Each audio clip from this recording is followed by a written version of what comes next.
Hey, if you wonder where is the control panel on the Windows 11, all you have to do is just to click on the settings icon on the taskbar, on the start icon and on the search input control panel phrase.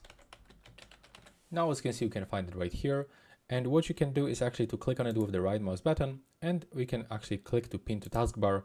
And as you can see right now, the control panel icon will appear always on your taskbar. You can also pin it into the start.